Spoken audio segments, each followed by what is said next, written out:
10वें दिन में मैं आप सबका स्वागत करता हूँ। जैसे कि हमारा कोर्स धीरे धीरे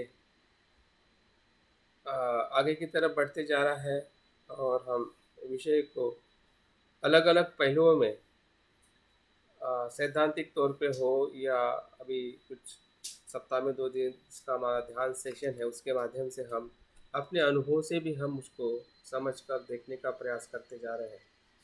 क्योंकि जब तक हम तीनों प्रकार की प्रज्ञा का एक साथ में विकास नहीं करते हैं, तब तक हमारे अभिधर्म को, या जिसे हम परमार्थ कहते हैं, या जिसे हम सत्यता कहते हैं, उसको हम अनुभव नहीं कर सकते हैं।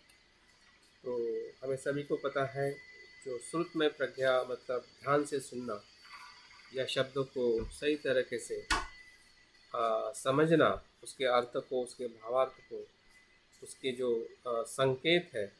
कभी कभी शब्द का अर्थ डबल होता है, या जो सत्य कहना चाहता है लेकिन उस शब्द में हमें असत्य दिखने लगता है।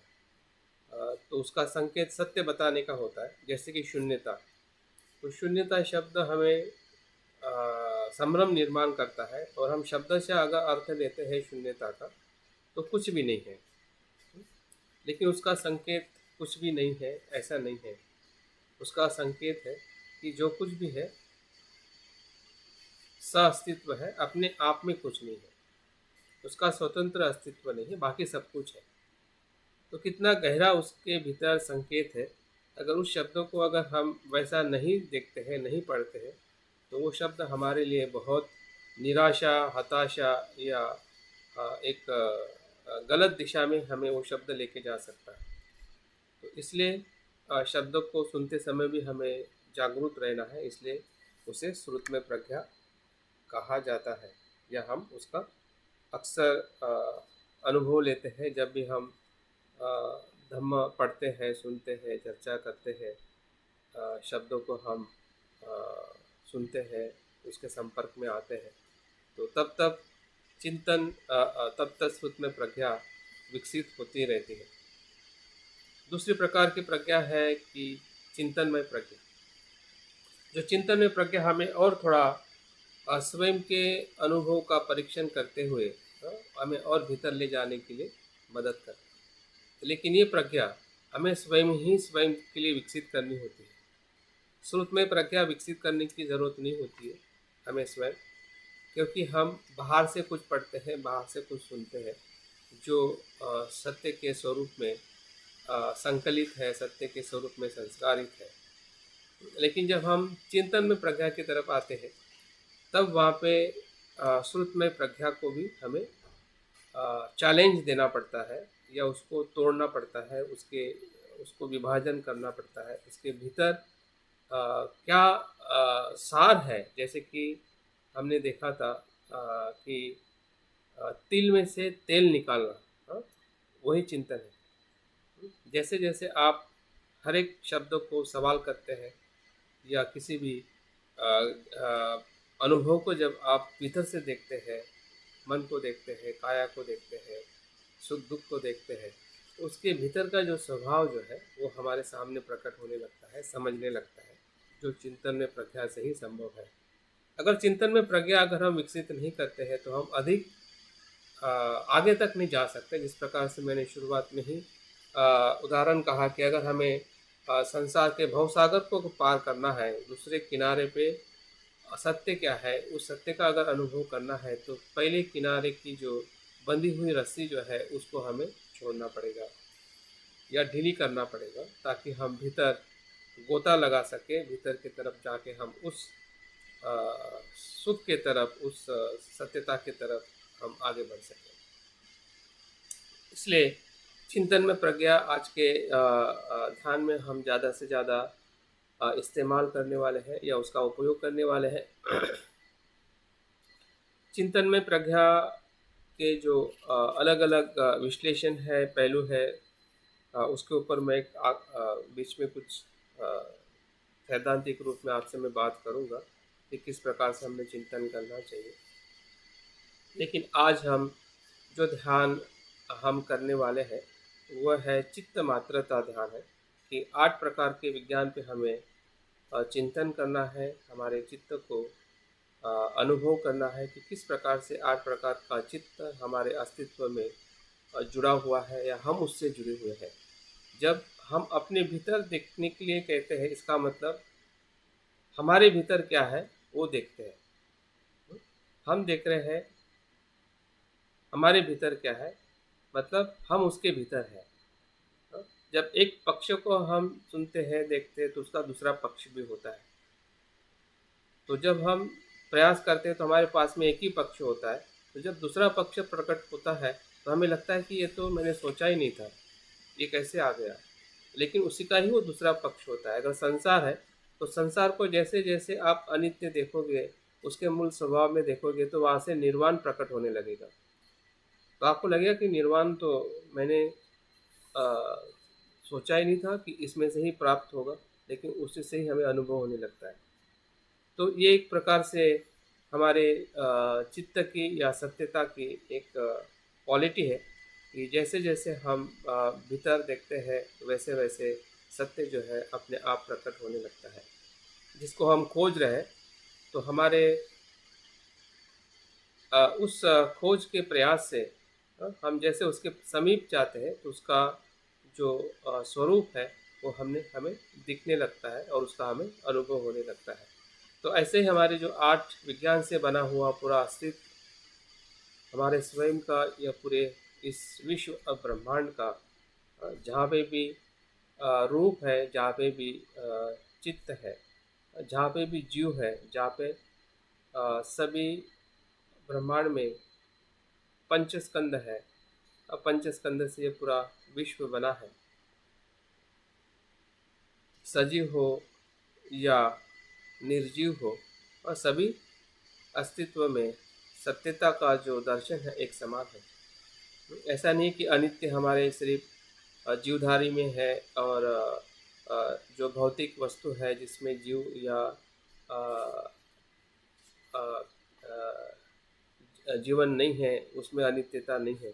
दोनों में भी एक ही गुण है, एक ही स्वभाव है, और उस अर्थ से सत्य सभी जगह पर है। तो ऐसे 8 विज्ञान का हम आज के अभ्यास में हम चिंतन करने वाले हैं। जैसे कि हमने कल विपश्यना चित्तानुपश्यना करके हम थेरवाद परंपरा से हमने ध्यान का अनुभव लिया था। तो आज जो महायान परंपरा की जो विज्ञानवाद या योगाचार दर्शन है, जिन्होंने चित्त का 8 प्रकार से विभाजन किया है, और हमने देखा है कि थेरवाद में 89 प्रकार से और 4 भूमि में उसका विभाजन किया है, कामावचर, रूपावचर, रूपावचर और लोकोत्तर चित्त। और उसके आधार पे हमने कल ध्यान का अनुभव लिया था। आज हम उसी चित्त का जो हमारे भीतर है या हम उसके भीतर है, जब हम कहते हैं कि वो हमारे भीतर है तो एक ही पक्ष हमने नहीं देखना चाहिए कि बल्कि हम भी उसके भीतर है। जैसे कि हम सांस हम ले रहे हैं, छोड़ रहे हैं, तो इसी शरीर में ले रहे हैं, छोड़ रहे हैं, जो हमारा व्यक्तिगत शरीर है, लेकिन फिर भी हम उसी वायुमंडल में है जो सभी जीव मात्र इसी वायुमंडल से सांस लेते हैं और छोड़ते हैं। तो उसका दूसरा पक्ष भी हमने जागृति से देखना चाहिए, ताकि हमारे भीतर जो संभ्रम है, क्योंकि भ्रम ही है कि जिसके कारण हमारे भीतर मिथ्या दृष्टि और जो दुख है निर्माण हो चुका है, और इसलिए हम संसार में बार बार आ रहे हैं और इस वर्तमान में भी हम दुखी हैं। तो उसका जो शब्दशः जो हम उसका अनुभव करना चाहते हैं कि सही में दुख क्या है, क्लेश क्या है, चित्त क्या है, तो उसका अनुभव हम स्वयं ही कर सकते हैं जब हम भीतर इस विज्ञान की खोज करेंगे, उसका चिंतन करेंगे, उसके स्वभाव को देखेंगे। तो धीरे धीरे हमें जो कुछ भी हमने सुना है या हम जानने का प्रयास कर रहे हैं कि जीवन में ये सब ऐसा क्यों मेरे साथ या संसार में हो रहा है, तो उसका जवाब कहीं ना कहीं हमें उसी अनुभव के साथ मिलने लगेगा जिस प्रकार से बुद्ध ने अपने जीवन में उसे देखा, अनुभव किया और हमारे साथ में उन्होंने उपदेश के माध्यम से हमें बताया। तो अगर हमें अच्छा साधक होना है या अगर हमें साधना में पारंगत होना है तो 5 बातों को हमने खास ध्यान से अपने भीतर विकसित करना चाहिए। जैसे कि मैंने कहा पहले ही इसमें कि प्रज्ञा से हमें वस्तु मात्रा को देखने का प्रयास करना चाहिए, क्योंकि वो चित्त का स्वभाव है। हाँ? चित्त को चित्त का क्या स्वभाव है? 3 प्रकार से चित्त जो है विषय का अनुभव लेता है या जानता है। चित्त का अर्थ ही है विषय को जानना, शब्दों को जानना, संज्ञा को जानना। हाँ, या सभी संसार को जानना ही चित्त का स्वभाव है या उसका गुणधर्म है। तो वो एक तो संज्ञा से जानता है कि जो संज्ञाएं हम सुनते हैं, पढ़ते हैं, उसके माध्यम से चित्त जानता है कि ये है, वो है। लेकिन वो पर्याप्त नहीं है। वो संज्ञाएं हमें संभ्रमित करती है, अनित्य को नित्य बताती है, दुख को सुख बताती है, और बहुत सारी चीज़ें। कभी कभी हम अ, नित्य को अनित्य भी देखते हैं, लेकिन पूरी तरह से हमें अनुभव नहीं हो पाता है संज्ञा के अर्थ में। जब हम अनित्य कितने बार भी हम सुने पढ़ेंगे, फिर भी अनित्यता का बोध हमें नहीं होता है, क्योंकि संज्ञा की सीमा है, मर्यादा है, कि जो हमें सत्य और असत्य को या अ, सत्य को असत्य के रूप में भी हमें प्रकट करती रहती है। और लेकिन उसका बोध हमें हमारे चित्त से ही होता है। दूसरा जो बोध हमें चित्त से होता है वो है विज्ञान के द्वारा। जैसे हम विषय हमारे इंद्रिय के संपर्क में आते हैं तो उसके माध्यम से हमें बोध होता है, वो भी एक चित्त का ही अनुभव है। और तीसरा और महत्वपूर्ण जो हमें अनुभव होता है वो है प्रज्ञा से। और हमारा यहाँ पे सबसे बड़ी जो क्वालिटी जो है साधक के रूप में या एक बौद्ध अनुयायी के रूप में हमें अपनी प्रज्ञा से जानने का प्रयास करना चाहिए। उसके मूल जो गुण धर्म है अनित्य, अनात्म, दुख, इस परिप्रेक्ष्य में हमने सभी विषय को जानकर उसका अनुभव लेकर उसको हमने स्वीकार ग्रहण करना चाहिए। तो वो प्रज्ञा है जो हमारे पूरे साधना में या पूरे जीवन में हमें मार्गदर्शक करती है। दूसरी और बात है कि हमने अपना आरोग्य पे ध्यान रखना चाहिए कि हमारा आरोग्य अच्छा हो। शरीर जितना तंदुरुस्त और सुखद रहेगा उतनी ही हमारी ध्यान साधनाएं और हमारा आध्यात्मिक जीवन आगे विकसित हो सकता है। तीसरी जो बात हमारे साधक के रूप में हमारे भीतर है या होनी चाहिए वो है श्रद्धा। श्रद्धा का मतलब सिर्फ बुद्ध धम्म संघ को अनुसरण करना वो तभी संभव है कि जब हमें अपने दुख के अनुभव से हम श्रद्धा का विकास करते हैं। हमें विश्वास होने लगता है कि संसार दुख है, संसार में कहीं पे भी मुझे सुख नहीं मिल सकता है, और इस अर्थ से मुझे बुद्ध धम्म संघ को शरण जाना है। और इस श्रद्धा को हमने हमेशा विकसित करना चाहिए या हम कर रहे हैं, तो ये भी हमारी सबसे बड़ी अच्छी क्वालिटी है। तीसरी चौथी जो बात है वो है वीर्य, परिश्रम करना। हमें निरंतर प्रयास करते रहना है। ऐसा नहीं कि हम 10 साल से 15 साल से आचरण कर रहे हैं तो इतने से पर्याप्त होगा, या हमें सब कुछ पता चल गया है, या हम उस अवस्था में पहुंच गए हैं जिस अवस्था में हम जाना चाहते हैं, लेकिन ऐसा बिल्कुल नहीं है। हाँ, हमें और अधिक प्रयास करने की ज़रूरत है। हमेशा अनेक अनेक प्रकार से हमने प्रयास करना है। हाँ, काया से, वाचा से, मन से, अभ्यास से, जितना हो सके हमारा वीर्य जो है, शक्ति है, इसको हमने बढ़ाना चाहिए। और सबसे महत्वपूर्ण जो है पांचवा वो है हमारे लक्ष्य के प्रति हमें प्रामाणिक रहना चाहिए। जो भी हम लक्ष्य रखे हैं कि हमें बुद्धत्व प्राप्त करना है, उसके प्रति हमने ऑनेस्ट रहना चाहिए, कि हमें संभ्रमित नहीं रहना चाहिए। जितना हम कर रहे हैं उतने ही प्रयास के साथ हमने देखना चाहिए कि मुझे इतना ही प्राप्त हुआ है। ऐसा नहीं कि थोड़ा किया और बहुत कुछ मिला और अभी कुछ करने की ज़रूरत नहीं है। तो उद्देश्य को हमने हमेशा स्पष्टता के साथ, जिसे हम परिणाम कारक शरण गमन से सत्य शरण गमन की तरफ जाने का जो हमारा उद्देश्य है, उसको बार बार हमने देखने का और जानने का प्रयास करना।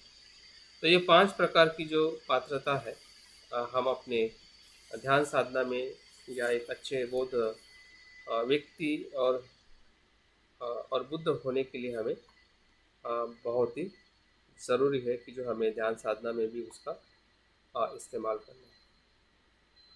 तो जैसे कि आठ आठ विज्ञान को आज हम ध्यान में देखने वाले हैं, और उसका कुछ हमने थोड़ा अभ्यास भी किया था, लेकिन जानकारी के लिए फिर से मैं उसको आपको दोहराना चाहता हूँ, और वो कहाँ कहाँ से उसे हमें देखना है और जानना है।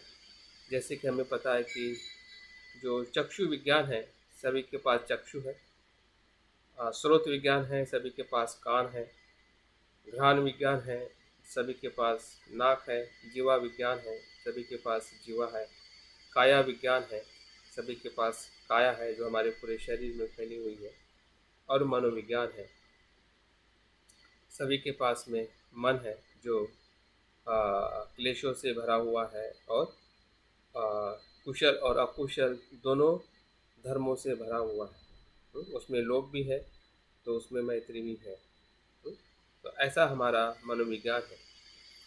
जो सातवां जो मनोविज्ञान है, सातवां और आठवां मनोविज्ञान जो है, वो थोड़ा हमारे लिए चिंतन के लिए एक नया विषय हो सकता है, लेकिन हम प्रयास करेंगे कि जो हमारा क्लिष्ट मनोविज्ञान जो है, सीधे और सरल शब्द में अगर समझना है, या मैं ध्यान में भी उसको समझाने का प्रयास करूँगा। क्लिष्ट का मतलब है क्लेश युक्त। क्लिष्ट का मतलब है वो भेद निर्माण करता है। भेद निर्माण करने वाला ये मन है, जिसे अहंकार कहते हैं। अहंकार है, या जिसे हम कहते हैं कि एक भ्रांति को निर्माण करने वाला मन है ये। जैसे कि हमारी आँखों पर अगर मोतिया बिंदु आ जाए, तो क्या वो भ्रांति निर्माण करता है कि हम रूप को सही तरीके से देख नहीं सकते हैं, और हम कहते हैं कि नहीं, कि ये नहीं, ये है। तो उसी प्रकार से इस मन का कार्य जो है कि भ्रांति निर्माण करता है, जिसके कारण जो हमारा शुद्ध चित्त है, जिसे हम आलय विज्ञान कहते हैं, उसको आत्मा मानता है। हाँ? उसको नित्य मानता है। मैं को नित्य मानता है, जबकि मैं जो है शुद्ध और अनित्य है। लेकिन इस क्लिष्ट मनोविज्ञान के कारण जो हमारे भीतर जो सत्य विज्ञान है, जिसे हम आलय विज्ञान कहते हैं, जिसे हम बीज विज्ञान कहते हैं, जो हमारा प्रकृति का स्वभाव है, मूल विज्ञान है, उसी को ही उसी से हमारे कर्म बनते हैं, उसी से हमारा कारण निर्माण होता है। सब कुछ आलय विज्ञान में ही समाया हुआ है, हमारा पूरा अस्तित्व। जहाँ पे मूल नहीं है, वहाँ पे सब कुछ अस्तित्व में हो ही नहीं सकता। अगर हमारा अस्तित्व है, तो उसके भीतर जो आलय विज्ञान का स्वरूप को जानना, अगर हमारे थेरवाद परंपरा में अगर हमारे पास जानकारी है, अगर हमने प्रतीत समुत्पाद की जो 12 कड़ियों का अभ्यास किया है, तो पहली 2 कड़ियाँ जो है अज्ञान और संस्कार। अगर आलय विज्ञान इस शब्द से अगर हमें थोड़ा परिचय नहीं है, या उसको कैसे स्वीकार करें, कैसे उसको देखें, तो आप इसका अभ्यास कर चुके हैं, या उसकी हमारे पास जानकारी है कि अविद्या और संस्कार। संस्कार मतलब सभी कुशल और अकुशल बीजों से ग्रसित चित्त जो है, जो अज्ञान के कारण निर्माण है या अस्तित्व में होता है, जिसके कारण विज्ञान माँ के गर्भ में प्रवेश करके वहाँ से हमारा जन्म जो है, बाकी की जो कड़ियाँ हमें पूरी तरह से पता है। तो इस प्रकार से भी आलय विज्ञान को हम महसूस कर सकते हैं। ऐसा नहीं है कि जो क्लिष्ट मनोविज्ञान भी हमें पता है कि जब हम आत्मा को हमारे स्व को जब नित्य मानते हैं, वही क्लिष्ट मनोविज्ञान का धर्म है, या उसका वो क्या कहते हैं कार्य है। और उस कार्य को जब हम गहराई में देखते हैं, तो वो संभ्रम टूटने लगता है, और हम देख पाते हैं कि वही विज्ञान जो है, वो अपने मूल स्वभाव में भी प्रस्तुत होता है, प्रकट होता है।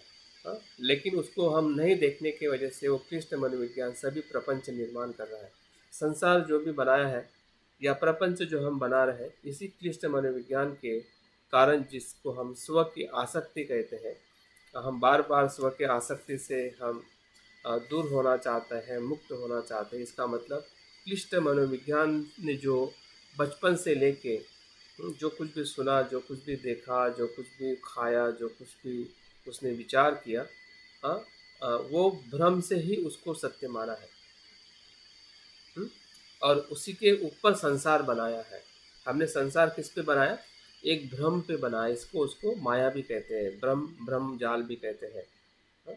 तो वो सही में सुनने के लिए या समझने के लिए हमें थोड़ा कठिन लगता है, लेकिन जब हम भीतर से अपने चित्त को, उस स्वरूप के चित्त को देखेंगे, तो हमें उसका अनुभव भी होगा कि जिस प्रकार से मैं पहले इस चित्त को देखता था, वो ऐसा अस्तित्व में ही नहीं है। हाँ? वो सिर्फ भ्रम मात्र है। जैसे कि हम किसी अंधेरे में गिरे हुए कपड़े को या कपड़े के टुकड़े को हम साफ समझते हैं, और अब भ्रम से हम भयभीत हो जाते हैं और हम भाग जाते हैं, या हो सकता है कि वहाँ पे हमारी मृत्यु भी हो सकती है अगर हमें ज़्यादा भय निर्माण होता है। जबकि जैसे आप प्रकाश में उस कपड़े को, उस वस्तु को देखते हैं, तो वहाँ पे साफ नहीं होता है। तो क्लिष्ट मनोविज्ञान कितना भ्रम से हम इस संसार में हमारा दुख और हमारी समस्या हम निर्माण कर चुके हैं, लेकिन जैसे उसको प्रज्ञा से देखते हैं, यहाँ पे जो क्लिष्ट मनोविज्ञान जो देख रहा है या मान रहा है कि ये अस्तित्व है, ये नित्य है, क्योंकि उसके पीछे भी मन ही है। क्योंकि जो संज्ञा से निर्माण हुआ जानने वाला जो मन है, वो भी चित्त का ही धर्म है, लेकिन वो अज्ञान का धर्म है। हमारे मन में अज्ञान भी है और उस अज्ञान के भीतर प्रज्ञा भी है। दोनों भी धर्म मन के हैं। इसलिए हमें ज़्यादा चिंता करने की ज़रूरत नहीं है कि ये कैसे होता है और क्या है। ये सभी जो हमारे जो संभ्रम है, जो व्यवहारिक मन के हैं, जो कमज़ोर मन के विचार हमारे मन में आते हैं, लेकिन अगर हम बुद्ध के पथ पर है, तो बुद्ध ने जो अनुभव किया है उस पर थोड़ा विश्वास रखें।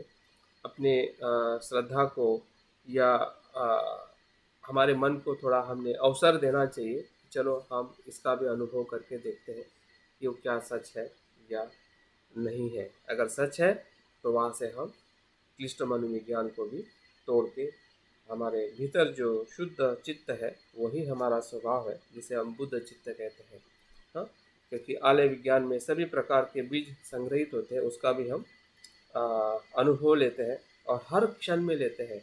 क्योंकि आलय विज्ञान जो है 5 धर्म से काम करता है। आप बोलोगे कि आलय विज्ञान कहाँ पर है? अभी यहीं पे काम कर रहा है। स्पर्श जो हो रहा है वो आलय विज्ञान का ही धर्म है।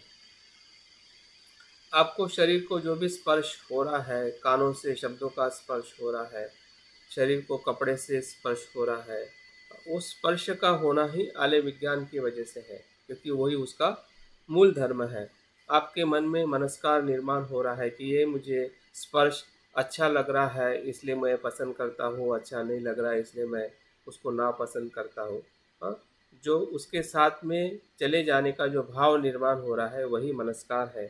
उसी से वेदना निर्माण होती है कि ये मुझे सुखद हो रहा है या दुखद हो रही है। उसी को हम जब सुखद दुखद जब वेदना होती है, उसी को नाम देते हैं कि ये सुख है, ये दुख है, ये मुझे पसंद है, ये नापसंद है। ये भी हर क्षण में हो रहा है। और उसी के साथ जो चेतना जो है, जिसे हम इच्छा करते कहते हैं, यहाँ पे चेतना जो है एक इच्छा शक्ति के नाम पे हमें उस कर्म को या उस क्षण को अनुभव कराती है। उसमें हम बह जाते हैं। हाँ, अगर स्पर्श अगर आपको सुखद रहेगा तो आपकी चेतना भी उसी सुख के, फिर वो सुख काम छंद का हो या धम्म छंद का हो, वो तो डिपेंड करता है कि हम कितने जागरूक हैं। क्योंकि आलय विज्ञान अपने आप में कर्म नहीं करता है, आलय विज्ञान में सिर्फ उत्पन्न होता है। लेकिन जब आपकी चेतना अगर कुशल बीजों के साथ निर्माण होती है, इसलिए तो उसको कहते हैं कि कुछ है नहीं, हो रहा है, because of cause and condition. Buddha का पूरा सत्य जो है कुछ होने के लिए नहीं बताता है, या ये किसी ने बनाया है इस अर्थ को नहीं बताता है कि ये किसने संसार बनाया है, बल्कि वो कैसे हो रहा है, इस सत्य को बुद्ध प्रतिपादित करते। इसको हमने हमेशा ध्यान रखना चाहिए। और उसी प्रतिपादित सत्य को जब हम समझना चाहते हैं तो इसका मतलब ये है कि जो सत्य जो है स्वयं में क्रिएटर नहीं है, लेकिन उसके भीतर जो कंडीशन जो है, अगर कंडीशन अगर वो अकुशल बीजों से है, क्लेश के बीजों से है, और उसके साथ ये पांच धर्म निर्माण होके अगर हम अकुशल बीज के साथ चले जाते हैं या उस वेदना संज्ञा के साथ चले जाते हैं तो अकुशल कर्म बनेगा और उसका परिणाम हमें भोगना ही पड़ेगा या भोग रहे हैं। लेकिन उसी चित्त के अंदर कुशल बीज भी है। हाँ, हाँ, और उस कुशल बीज के साथ अगर आपकी वेदना, जैसे मैं आप सुन रहे हैं, आप देख रहे हैं, तो वहाँ पे कुशल भी बीज निर्माण हो रहा है और अकुशल भी बीज भी निर्माण हो रहा है, लेकिन डिसाइड तो आपको करना है, आपकी जागृति, इसलिए तो प्रज्ञा कहा गया है। नहीं तो हमारा कर्म, हमारा हमारा काम ही क्या है? हम कर ही तो वो ही रहे हैं कि अकुशल इसलिए कर रहे हैं क्योंकि अशुभ अकुशलता के बीज हर क्षण में अपना कार्य कर रहे हैं। उसी के साथ में कुशल बीज भी वहाँ पे उत्पन्न नहीं है, सिर्फ उसे हम किस बीज के साथ जाना चाहते, चॉइस इज अवर्स, चॉइस हमारी है।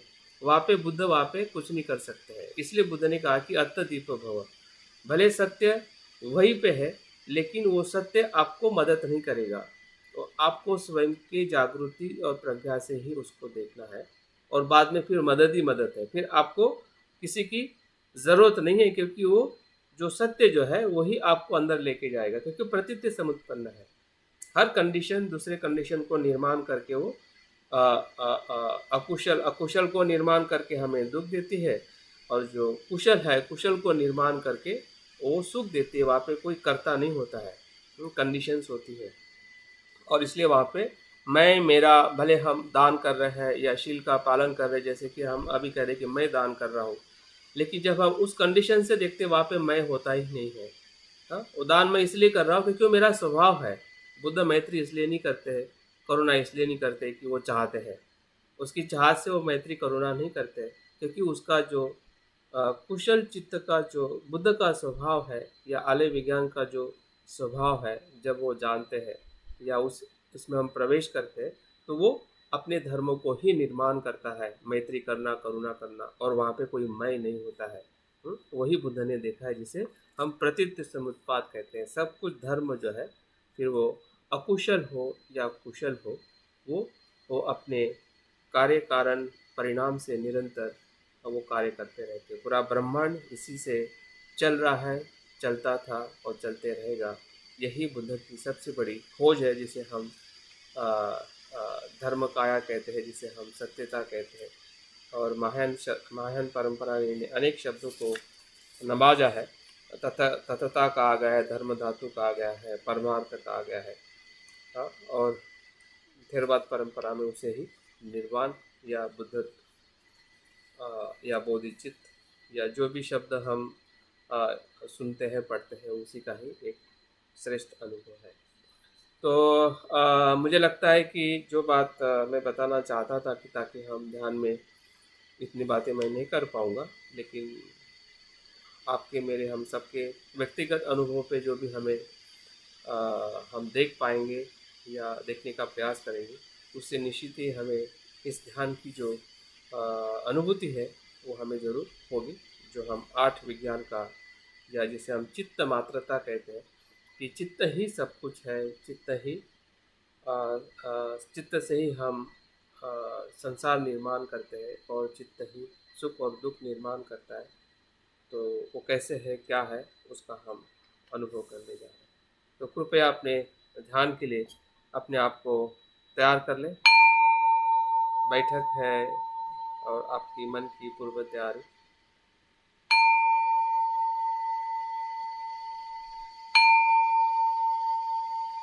अगर किसको कुछ संभ्रम है या कुछ पूछना चाहते इसी ध्यान को लेके, नहीं है तो ध्यान की बैठक ठीक कर लें।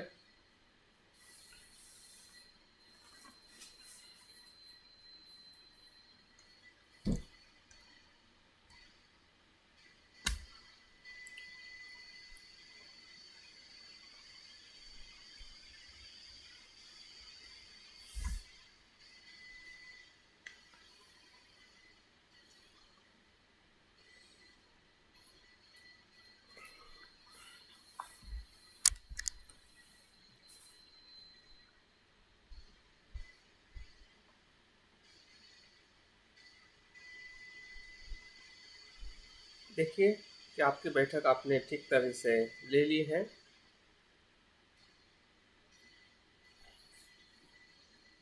क्योंकि आपका शरीर भी ये मन का ही स्वरूप है।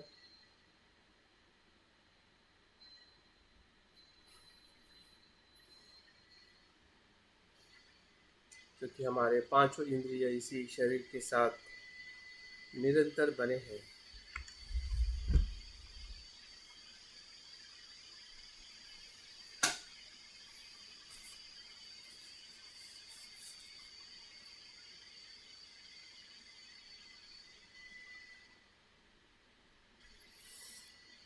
धीरे धीरे आंखें बंद करते हुए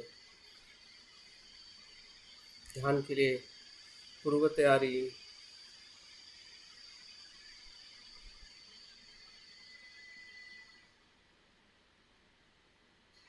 पूर्व तैयारी से अपने आप को तैयार करें।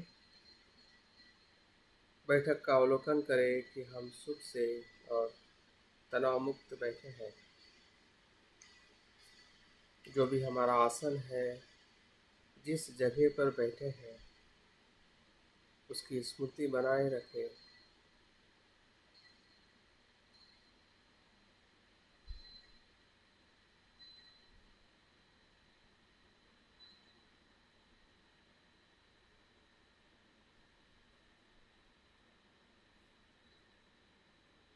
ध्यान के प्रति हमारे मन में जो उत्साह है बढ़ते जा रहा है, जिसे हम धम्म छंद कहते हैं। ये भी हमारे चित्त का ही धर्म है।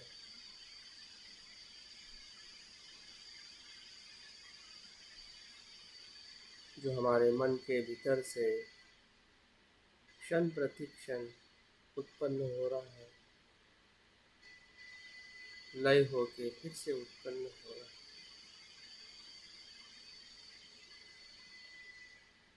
जैसे कि सांस क्षण प्रति क्षण आती है और जाती है।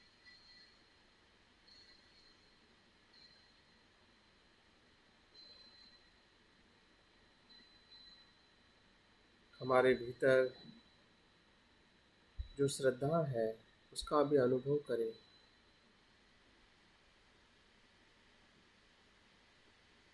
कि जो अभी तक संसार का हमारा अनुभव है,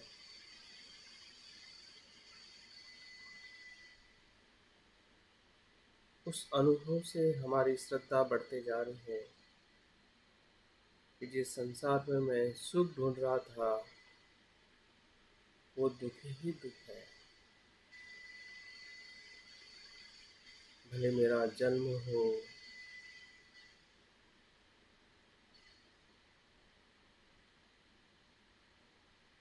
मेरा किसी भी प्रकार का विकास हो, जैसे कि हमारा धन हो, पत्नी हो, पति हो, बच्चे हो, या संसार में जो कुछ भी हो, जो मैंने अनुभव किया है, उसमें ऐसा सुख नहीं मिल पाया, वही संसार का दुख है। और इसलिए बुद्ध की तरफ, धम्म की तरफ और संघ की तरफ मेरी श्रद्धा बढ़ते जा रही है। जो सुख मैं चाह रहा हूँ वो सुख इसी में ही है, और इसका हमें अनुभव हुआ है।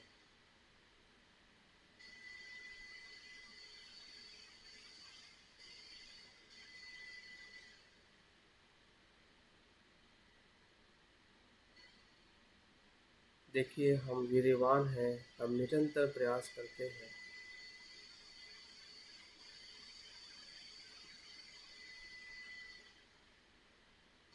हमारे भीतर जो कर्म हम कर रहे हैं, उस कर्म की, उस कार्य का उद्देश्य हम हमारे भीतर स्पष्ट है कि मैं ध्यान क्यों कर रहा हूँ। उद्देश्य को धारण करें। ये ध्यान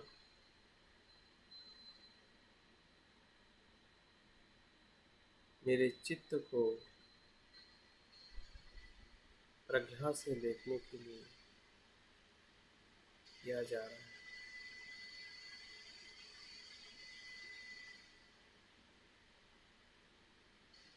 चित्त के मूल स्वभाव को अनुभव करने के लिए।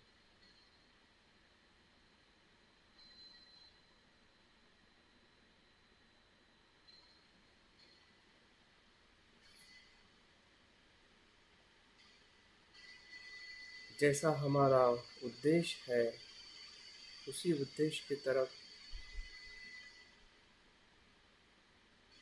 समर्पित होकर हम ध्यान के पहले चरण में प्रयास करने वाले।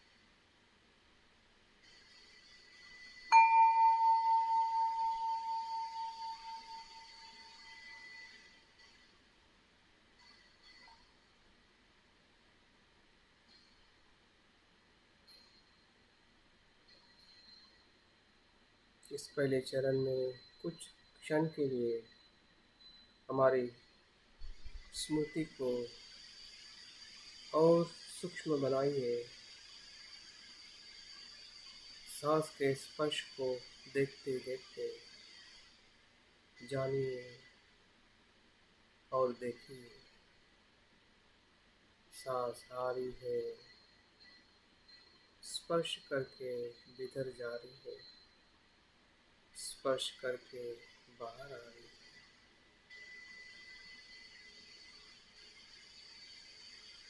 आनापानसति हमें हर ध्यान में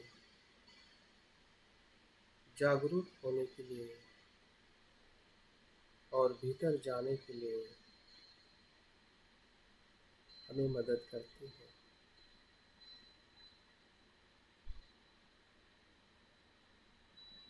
मन को वर्तमान में लाना, वर्तमान में अनुभव करना, यही आनापानसति।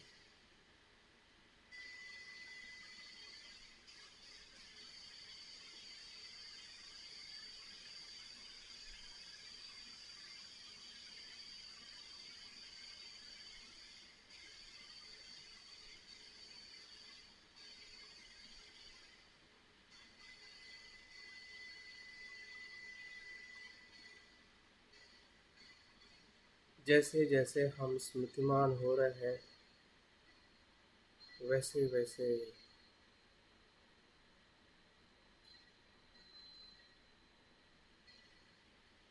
हमें आनंद और सुख का भी अनुभव हो रहा है।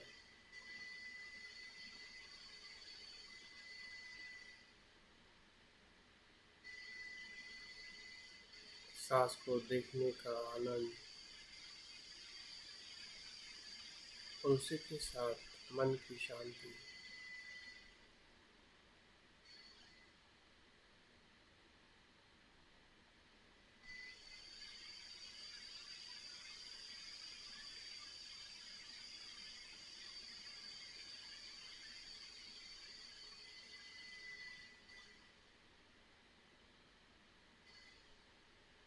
देखिए जो स्पर्श हो रहा है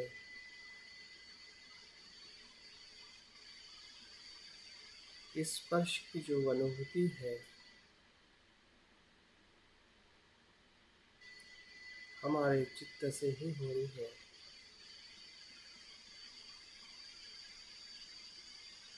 जिस चित्त को आलय विज्ञान कहते हैं, स्पर्श का बोध होना इसी चित्त का मूल धर्म है।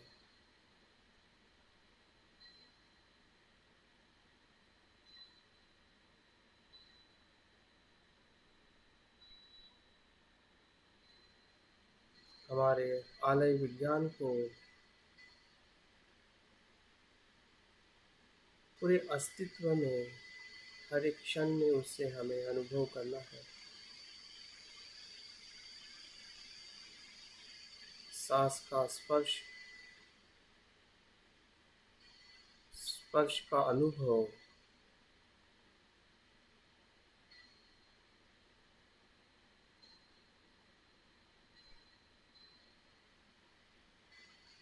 वही आलय विज्ञान का धर्म है जिसे मैं देख रहा हूँ, जान रहा हूँ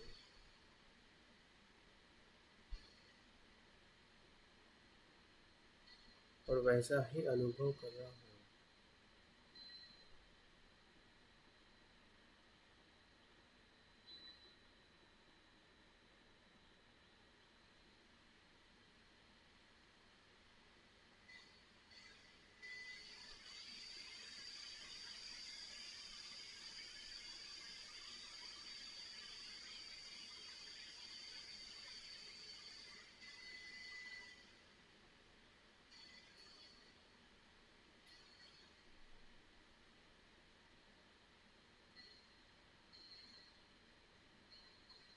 उसी स्पर्श से हमें वेदना भी हो रही है। देखिए उस वेदना को, जो वेदना शरीर पर हो रही है। अगर कहीं पे हमें दर्द हो रहा है तो दुखद वेदना हो रही है। अगर दर्द नहीं हो रहा है तो सुखद वेदना हो, कुछ तो हो रहा है।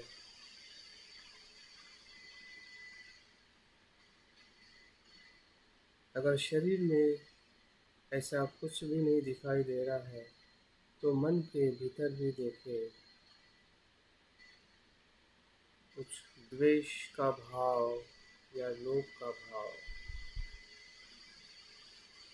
जिसे सोमनस्य दोर्मनस्य कहते हैं, वो भी वेदना ही है।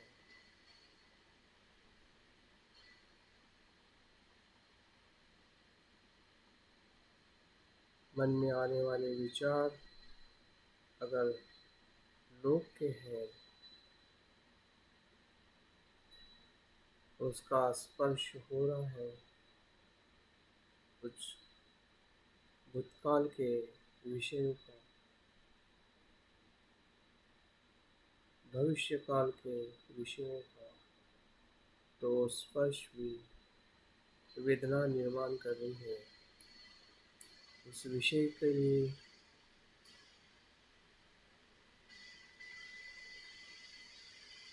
जिसका हमारा अनुभव हो रहा है। एक एक धर्म को पहचानिए। हम जो पहचान रहे हैं उसी क्षण में मन अनेकों बार बदल रहा है और लय हो रहा है। जो हम जान रहे हैं इसीलिए संभव है क्योंकि वो क्षणिक है।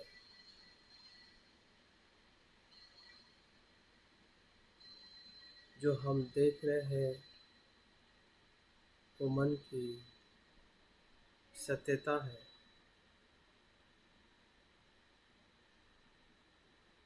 क्योंकि जो हो रहा है उस क्षण में हम वही देखने का प्रयास कर रहे हैं और हर क्षण में स्पर्श तो हो ही रहा है। उस स्पर्श से वेदना भी हो रही है, फिर सुखद हो, दुखद हो, लोभ की हो, द्वेष की हो या ज्ञान की हो।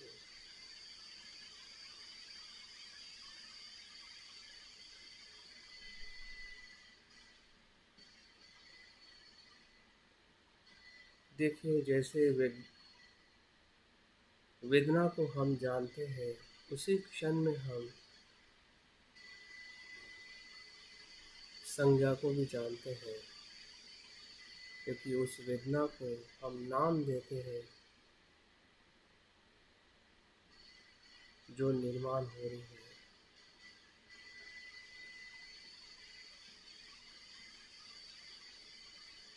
ऐसी कितनी सारी संज्ञाएं हमारे मन में हर क्षण में निर्माण हो रही है, क्योंकि स्पर्श हो रहा है विषयों का,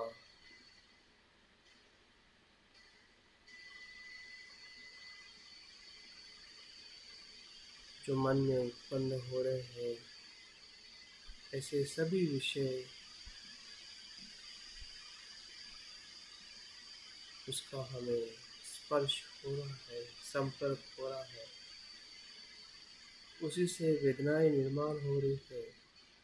उसी वेदना को हम नाम भी देते हैं कि मुझे पसंद है, ये नापसंद है, ये वो है, ये वो है। ऐसी जो हमारी सोच, हमारा मन बन रहा है, तो ये संज्ञाएं हैं।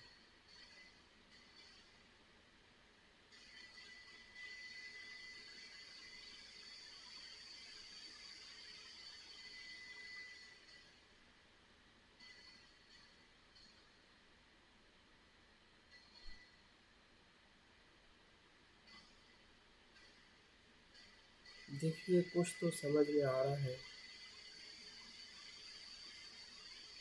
अगर अभी तक समझ में नहीं आ रहा है तो फिर से प्रयास करें, क्योंकि क्षण में वही चित्त उत्पन्न हो रहा है। अफसोस ना करें।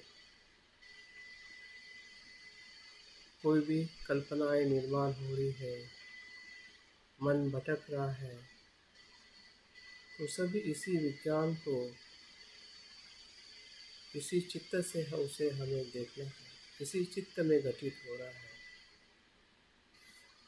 जो कुछ भी हो रहा है, जो कुछ भी हमें समझ में आ रहा है, वो यही है। स्पर्श है, वेदना है, संज्ञाएं है।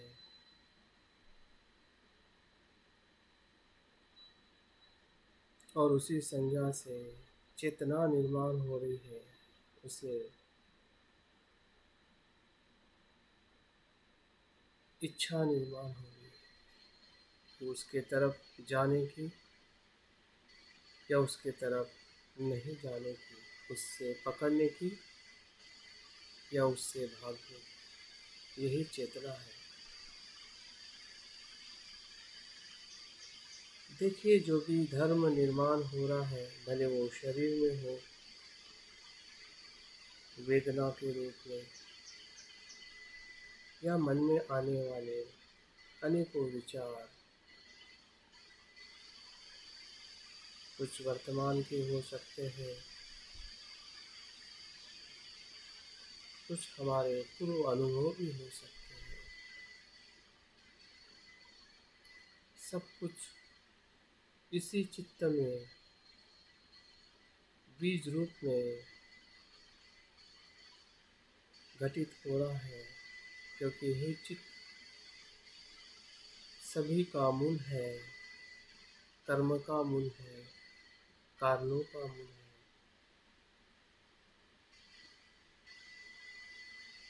ये आलय है।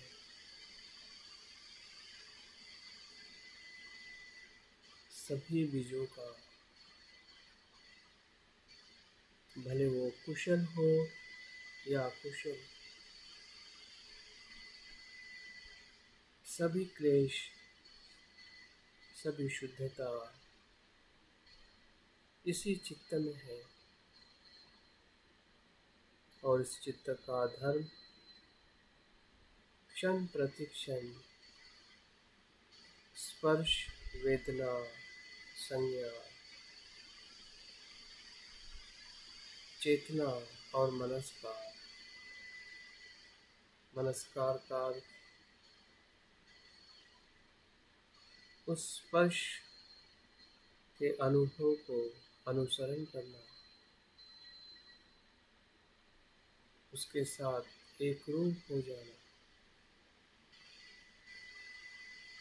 अगर स्पर्श काम छंद का हो रहा है, तो उसी क्षण में हमारा ये पांचों धर्म निर्माण होकर उसमें एक रूप हो रहा है, उसी में आनंद मान रहा है, उसी में बहते जा रहा है।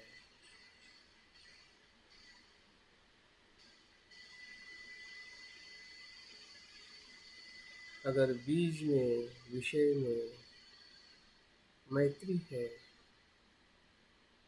श्रद्धा है, श्रद्धा का स्पर्श हो रहा है, मैत्री का स्पर्श हो रहा है,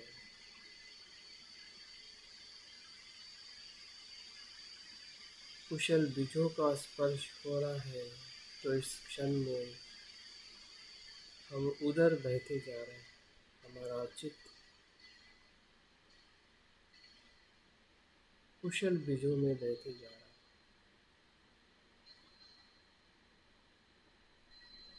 क्योंकि उसमें भी यही धर्म कार्य करते हैं।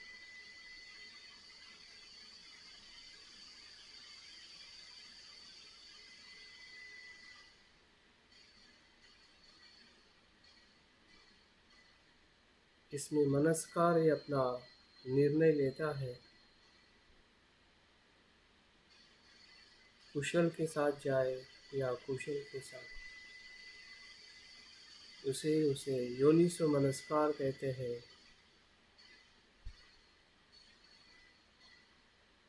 जो सही दिशा में कुशल बीज के साथ, कुशल विषय के साथ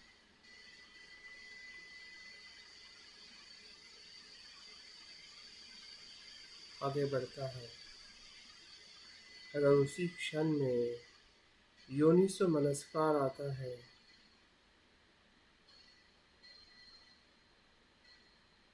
तो अकुशल बीजों के साथ हमारा चित्त क्षण प्रति क्षण बहते जा रहा है।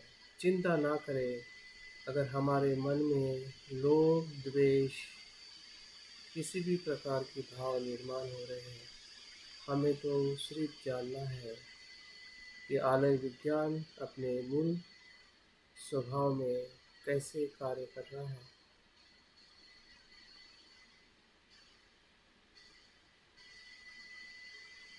और हम देख रहे हैं,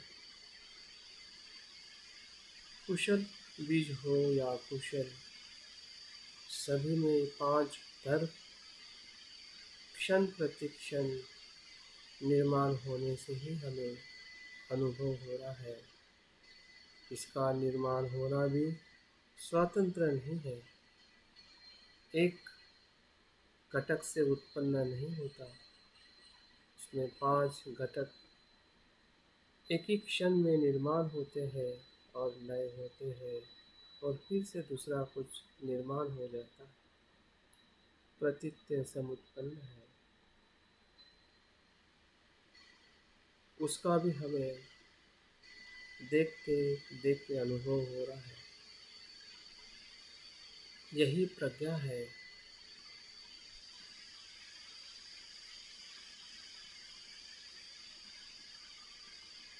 प्रज्ञा से देखिए,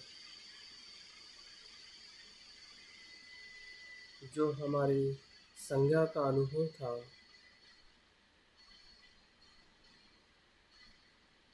जो शब्द हम सुन रहे हैं, ये संज्ञा का अनुभव है, जो मैं कह रहा हूँ और आप सुन रहे हैं।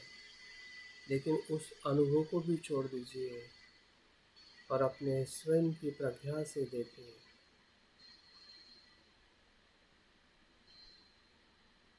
जो बीज है,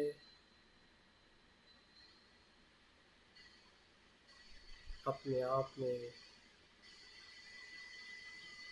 कारण और परिस्थिति से उत्पन्न हो रहा है,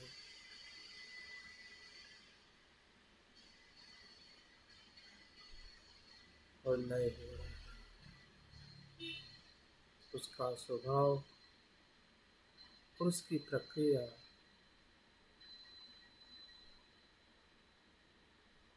हम देख पा रहे हैं।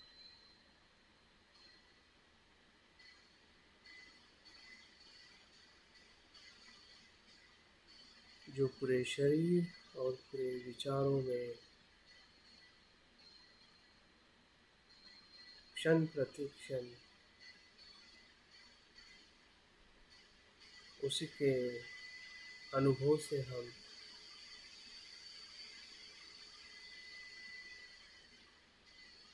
अस्तित्व में है। जो कुछ भी हो रहा है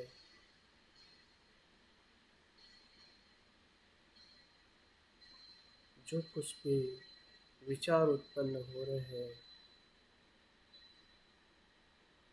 जो कुछ भी अनुभव हो रहा है,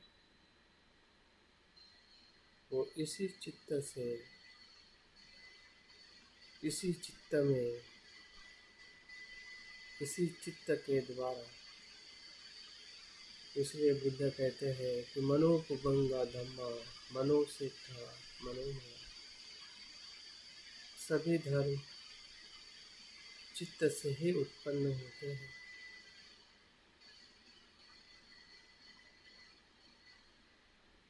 सभी में वो श्रेष्ठ है, मुख्य है, और सभी कर्म मनोमय है।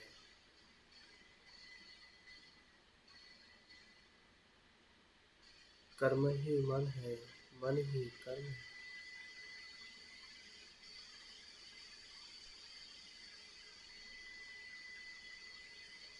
और क्षण प्रतिक्षण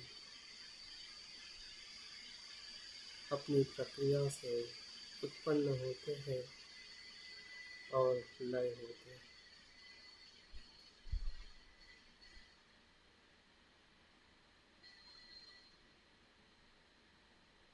वो हमारी इच्छा से नियंत्रित नहीं है, ना उसे हम नियंत्रित करते हैं, ना नियंत्रित हो सकते हैं। हम सिर्फ उसे उसके भाव से रूपांतरित होते हुए देख सकते हैं। परिवर्तन उसका स्वभाव है।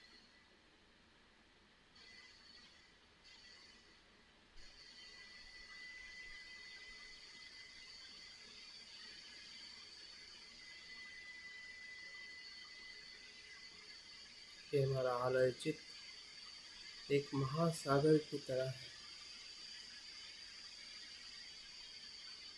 उसमें सब कुछ है।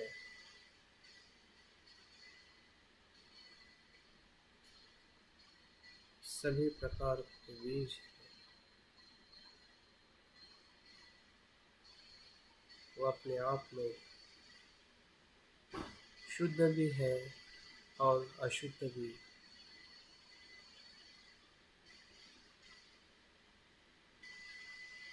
लेकिन उसका मूल स्वभाव हमेशा शुद्ध है, क्योंकि अशुद्ध जो बीज है वो क्षण मात्र है, क्षणिक है।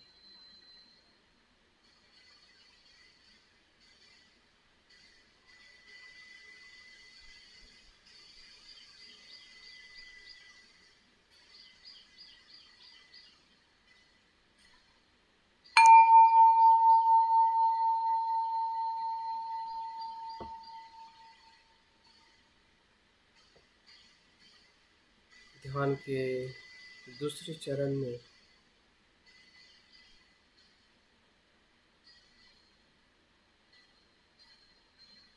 हमें देखना है कि हमारा क्लिष्ट मनोविज्ञान, जो इसी आलय विज्ञान को एक भ्रमित अवस्था में देखता है,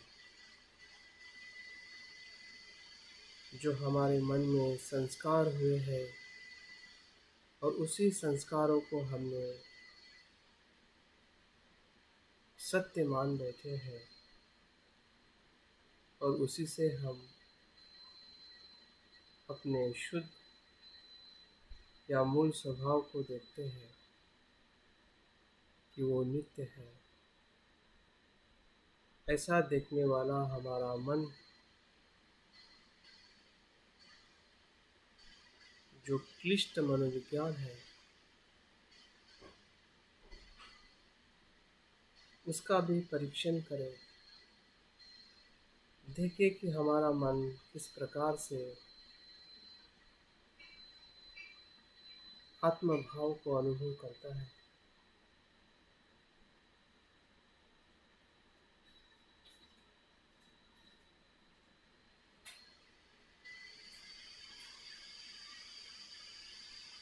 जो हमने आलय विज्ञान देखा, जो कि परिवर्तन है, लेकिन हमारा क्लिष्ट मनोविज्ञान उसे नित्य समझता है।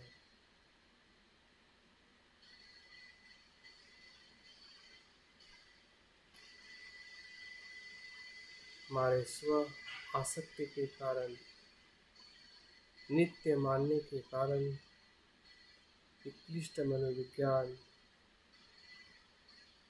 हमें सत्य से दूर ले जाता है।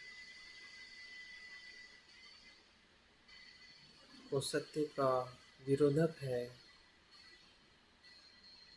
क्योंकि ये नित्य देखता है जबकि वो अनित्य है।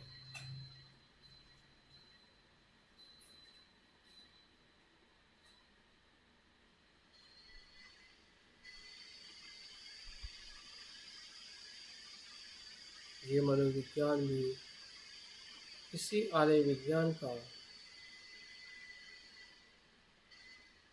प्रवृत्ति विज्ञान है। इसी का एक तरंग है जो उत्पन्न होता है और एक भ्रम निर्माण करता है, और उसी भ्रम से हम हमारे आलय विज्ञान को नित्य समझने लगते हैं और उसी को हम पकड़ते हैं, बंधे रहते हैं, आसक्त होते हैं। और जैसे जैसे हम प्रज्ञा से देख रहे हैं तो भ्रम भी टूटते जा रहा है।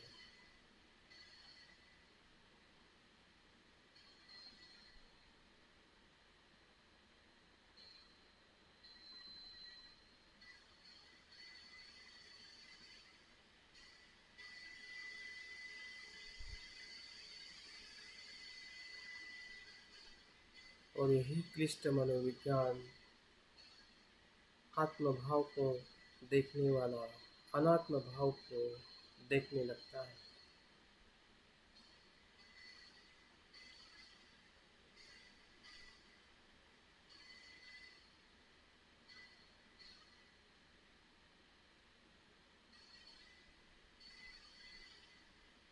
क्लिष्ट मनोविज्ञान हमारे अनेक दृष्टियों में है। नित्य मानना, आत्मा मानना, अस्तित्व को शाश्वत समझना,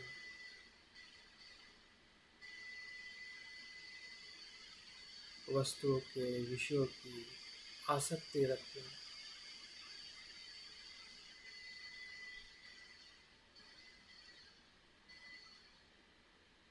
सभी मिथ्या भाव जो हमारे मन में है, जिसको हम पकड़े हुए हैं,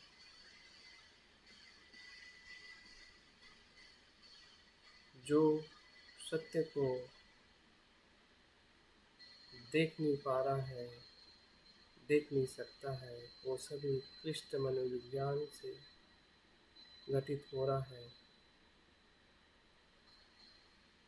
ये हमारे भ्रमित चित्त की अवस्था है। जिस प्रकार से बालक अज्ञान के कारण किसी आसक्ति में पड़कर वो अपने जीवन को खो देता है।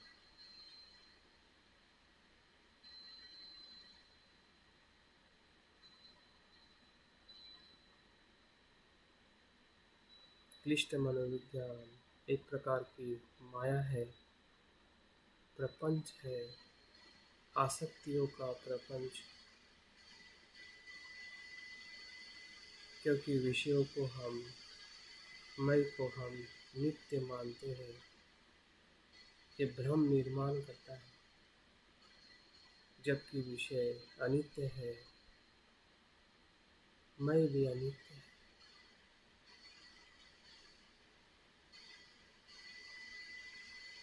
धीरे धीरे भीतर देखने से हमें पता चलता है कि मैं है ही नहीं, ना था, ना होता है।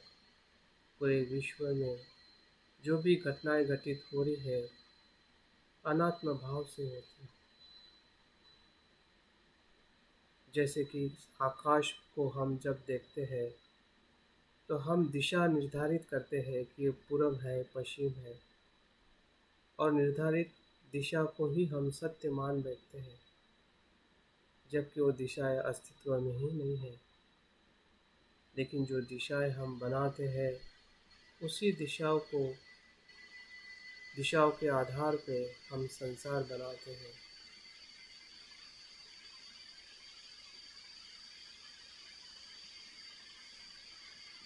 लेकिन आकाश में ऐसी कोई दिशा ही नहीं है। हमारे व्यवहार के लिए हमने ये बनाया है और उसी को हम नित्य समझ बैठते हैं। ऐसे ही हमने अपने आप को मैं, मेरा व्यवहार के लिए कहते हैं, लेकिन क्लिष्ट मनोविज्ञान इसको ही सच मान बैठता है।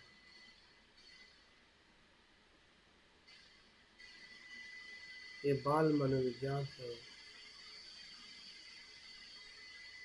पुद्गल मन का विज्ञान है, अज्ञानी है,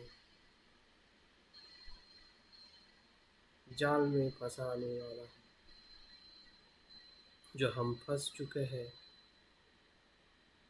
और दुखी भी हो चुके हैं, लेकिन अभी हम जो देख रहे हैं वो तो था ही नहीं, फिर भी हम मान बैठे कि प्रज्ञा से हमें दिखाई दे रहा है।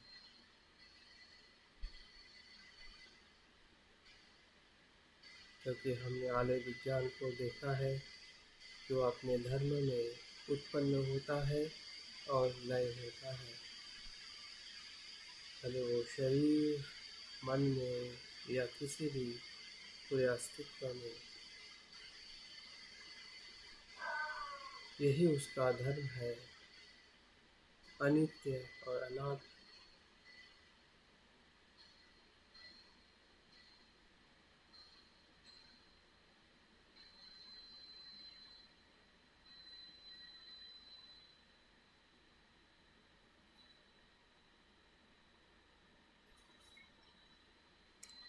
क्लिष्ट मनोविज्ञान को हम समझ रहे हैं। जो भी हमारा अहंकार है, स्व आसक्ति है, उसको हम टूटते हुए, बिखरते हुए उसके मूल स्वभाव में देखने से वो क्लिष्ट मनोविज्ञान भी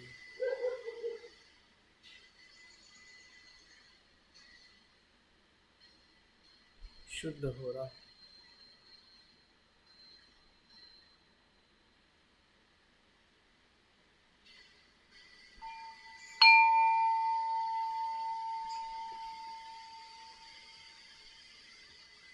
ध्यान के तीसरी और आखिरी चरण में हमारे मनोविज्ञान के साथ जो भौतिक शिव विज्ञान है वो भी उत्पन्न होते हैं। इसी आलय विज्ञान की वो तरंगे हैं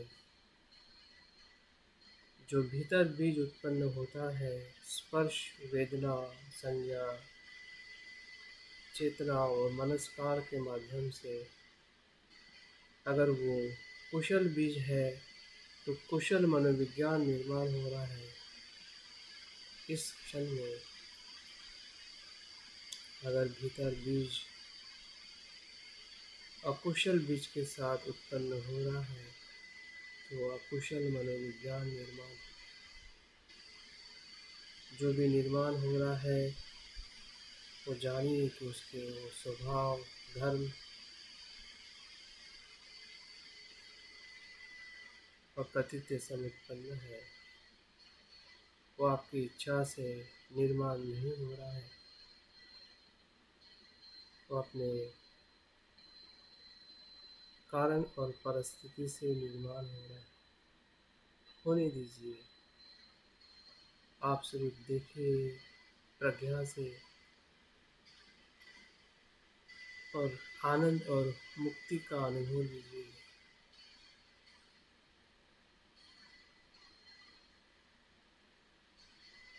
कितना भी बुरा चित्त हो, अकुशल हो, फिर भी वो अनित्य है। वो भ्रम निर्माण करने वाला है, वो चले जाने वाला है। जो कुछ भी रहेगा, जो हमारा है, जो मैं हूँ, वो शुद्ध है, असीम है, अनंत।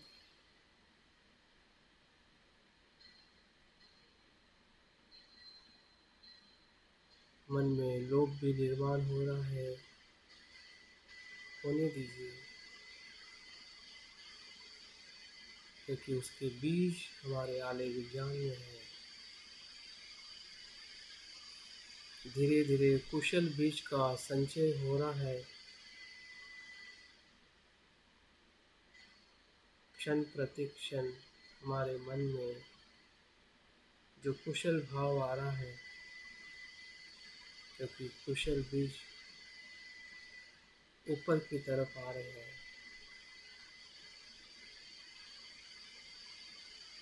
और हमारा मनोविज्ञान कुशल हो रहा है।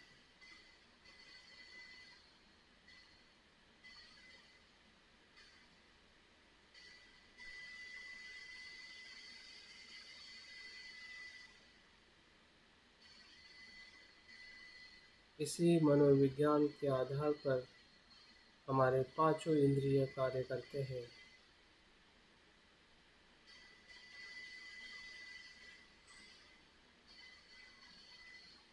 लेकिन ध्यान रखें कि सभी प्रवृत्ति विज्ञान आलय विज्ञान के साथ जुड़े हैं। उसी के तरंगे हैं, जैसे समंदर में उत्पन्न होती है और लय होती है।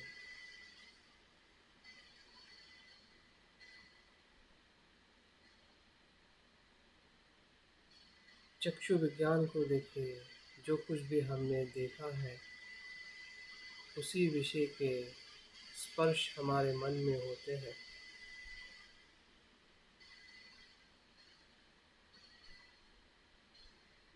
अगर पसंदगी का रूप हमने देखा है,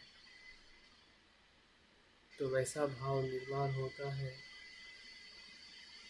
लोभ, द्वेष या कोई बुद्ध का रूप देखा है, तो श्रद्धा भाव निर्माण होता है। तो श्रद्धा का निर्माण होना वो आलय विज्ञान के श्रद्धा बीज से जुड़ा है।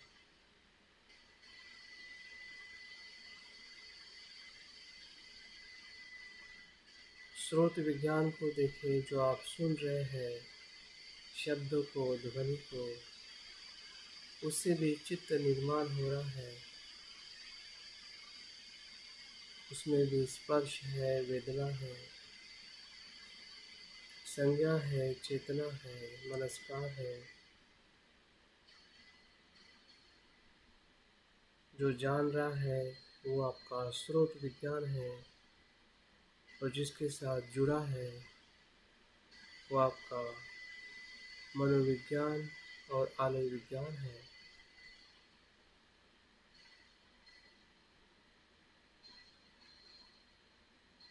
अगर उसे हम नित्य समझ रहे हैं, तो वो क्लिष्ट मनोविज्ञान भी है। अगर उसे हम अनित्य देख रहे हैं, तो वो शुद्ध क्लिष्ट मनोविज्ञान है।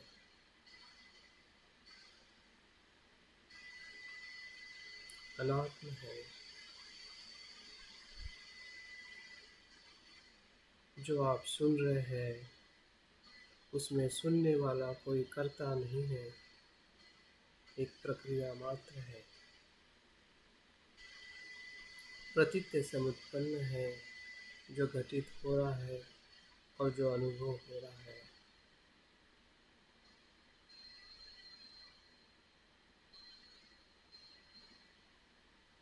जो हमारे नाक है उसमें भी हमें स्पर्श हो रहा है गंध का। अगर कोई गंध नहीं है तो वैसे हमें गंध का अनुभव नहीं होगा। सांस का स्पर्श हो रहा है।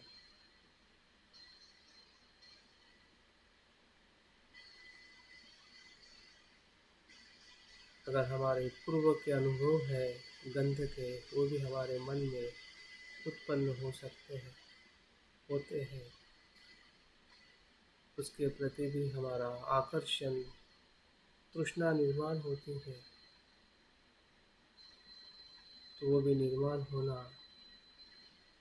ये हमारे अकुशल बीजों के कारण है। जीवा को देखे, स्वाद का अनुभव करें। भले हम अभी स्वाद नहीं ले रहे हैं, लेकिन हमारे मनोचित्त पर स्वाद का अनुभव है। वो भी विज्ञान निर्माण होता है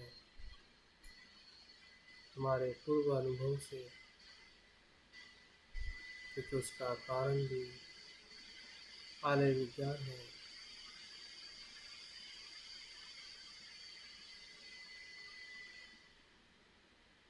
हमारा काया विज्ञान देखिए, पूरे शरीर पर हमारी काया है, वहाँ पे भी हमें स्पर्श हो रहा है।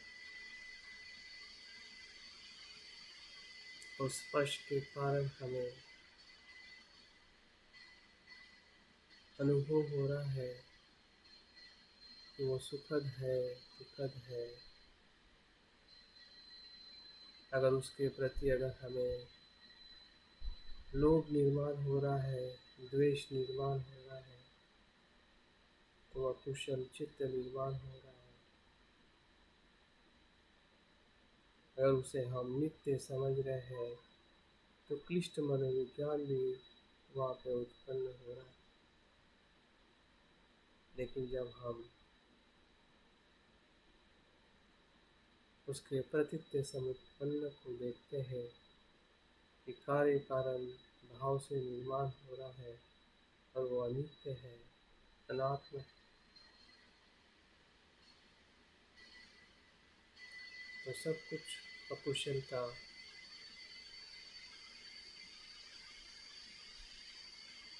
विलीन हो जाती है और शुद्धता प्रकट होती है। जो हमारा मूल स्वभाव है, जो मैं हूँ, जो शुद्ध है, बुद्ध है, सभी क्लेशों से मुक्त है। क्योंकि सभी क्लेश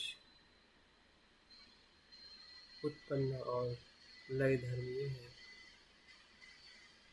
ना उसे मैं पकड़ सकता हूँ, ना वो मुझे पकड़ सकते हैं। मैं तो मूलतः शुद्ध हूँ, असीम करुणा से भरा हूँ,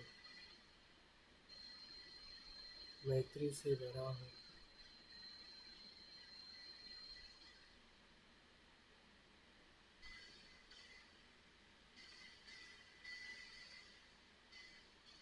शुद्धता से भरा हूँ। सभी हमारे कुशल बीज पूरी तरह से हम विकसित होते हुए देख रहे हैं, क्योंकि वही हमारा मूल धर्म है, स्वभाव है।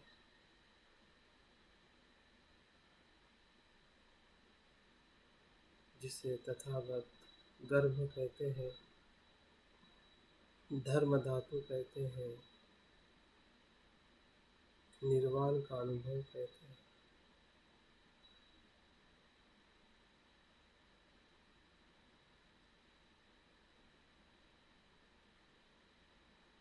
देखिए, क्षण प्रति क्षण हमारा चित्त इन 8 विज्ञानों से तरंगित है, कुछ भी नित्य नहीं है, सब कुछ प्रतीत्य समुत्पन्न है।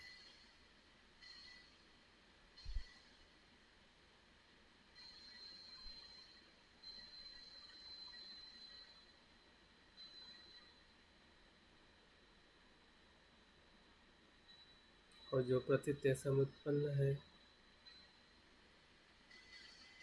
वो विकार रहित है। बहता पानी कभी भी अशुद्ध नहीं होता, लेकिन जब भ्रम से उसे हम नित्य पानी समझते हैं तो हमारे लिए दुख निर्माण करता है। लेकिन प्रज्ञा से हमने देख लिया है कि वो अनित्य है, अनात्म। पूरा हमारा शरीर, मन के सभी धर्म, संसार का सभी अस्तित्व प्रतीत्य समुत्पन्न है।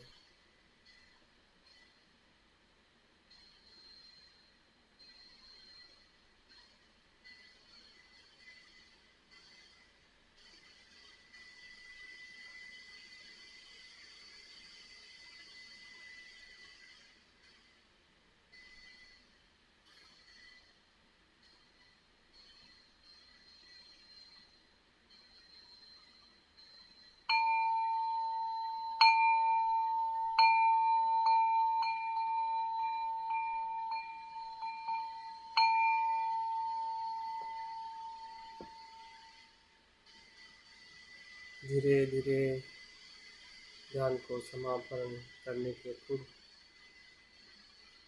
अवलोकन करें जो हमें अनुभव हुआ है, उसको भीतर जाने दीजिए, ग्रहण करें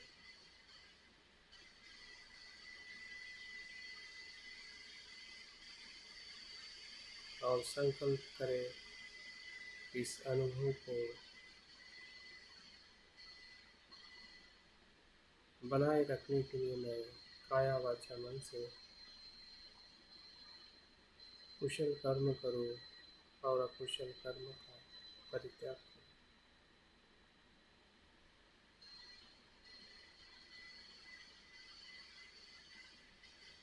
ऐसा करना ही हमारे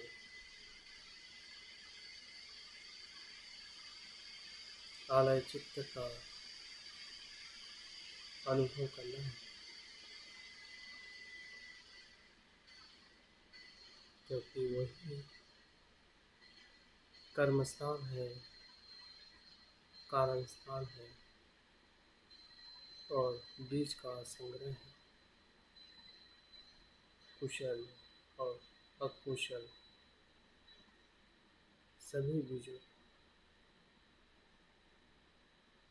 धीरे धीरे आंखें खोलते हुए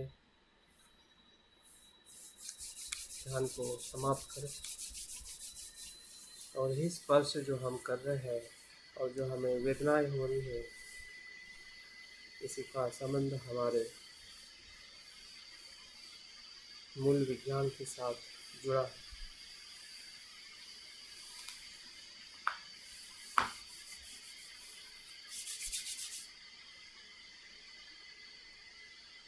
मैं उम्मीद करता हूँ कि आज का ध्यान इस 8 विज्ञान को जानने के लिए शुरुआत हो सकती है। जैसे कि हम मन को हमेशा देखने का प्रयास करते हैं, लेकिन इस प्रकार से अगर हम मन को अगर देखते हैं तो वो सारी पहेलियाँ है, अस्पष्टता है या अज्ञान को भीतर से तोड़ने का जो अनुभव है उसको हम ले सकते हैं, जो मुझे भी हुआ है। शायद आप लोगों को भी निश्चित ही इस ध्यान से लाभ हुआ होगा। तो ध्यान मेरी तरफ से मैं समाप्त करता हूँ। और बहुत सारी शुभकामनाएं। सबका दिवस शुभ रहे, आनंद